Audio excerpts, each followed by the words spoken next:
Hi, today we are going to learn n-dimensional array address calculation.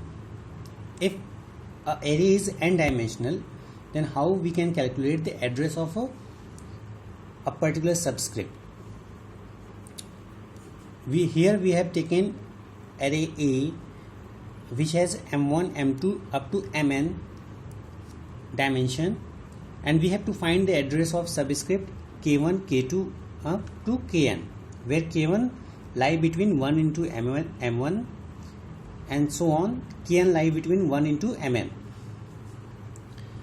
The important part is you have to find the each dimensional array length, which is li, and li equal to ub, that is upper bound value of that dimension minus lower bound plus 1, and ei is the effective address.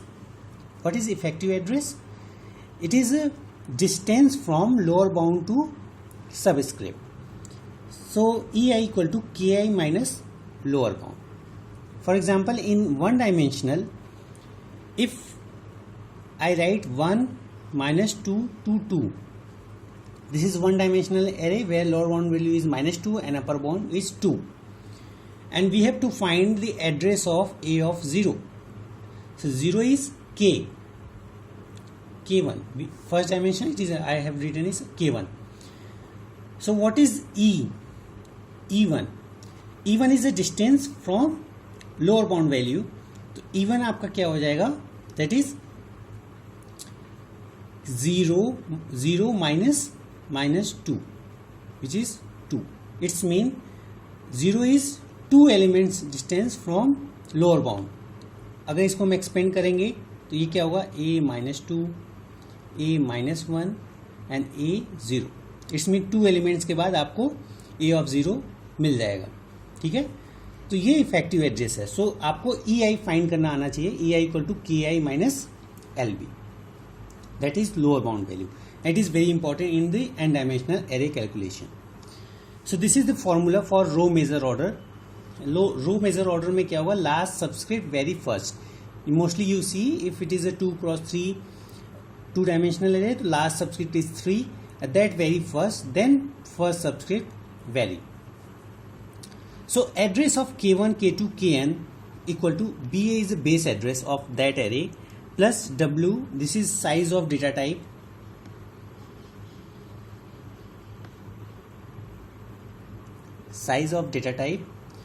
and a bracket start. First you have to calculate e1 multiply by l2, first effective address, and then multiplied by second length. उसमें आप add करना है second effective address, then whole multiply by third length and so on up to en, जब तक आपको en नहीं मिल जाता. एक एग्जाम्पल लेते हैं. For example there is m आपका कोई एरे है जिसमें 2:8 -4:1 और 6:10 ये आपका एरे है, और इसमें आपको एड्रेस फाइंड करना है. Address of m 5 -1, 8. इसका एड्रेस आपको फाइंड करना है. ठीक है, तो इसका एड्रेस फाइंड करने के लिए, और हम एज्यूम करते हैं ये रो मेजर ऑर्डर में इसका अरेंजमेंट है, और base address of this array is 200. ठीक है, अब इसको कैलकुलेट करना है. 3 डायमेंशनल है, तो इसके लिए सबसे पहले आपको L1 कैलकुलेट होना चाहिए. L1 क्या होगा? Upper bound value minus lower bound value plus 1. Upper bound क्या?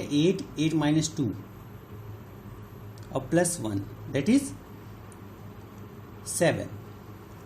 L2 क्या होगा? 1 माइनस 4 और प्लस 1, विच इज 6. और L3 क्या होगा? Length of third dimension 10 minus 6 plus 1 equal to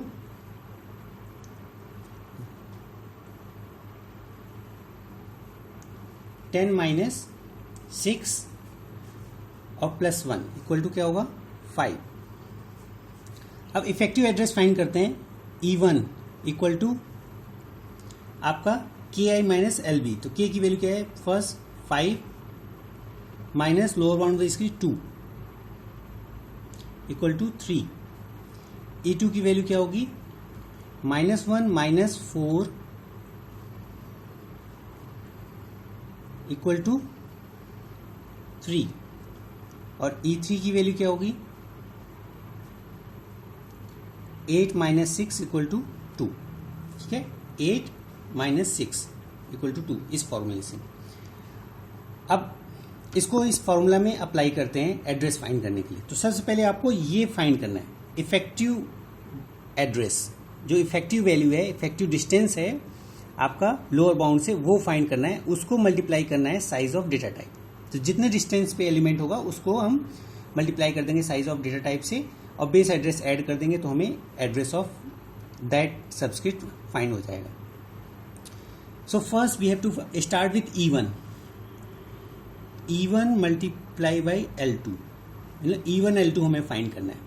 तो E1 L2 क्या होगा? 3 and 6. 3 multiply by 6 equal to 18. Next क्या करना है? E1 L2 और प्लस E2.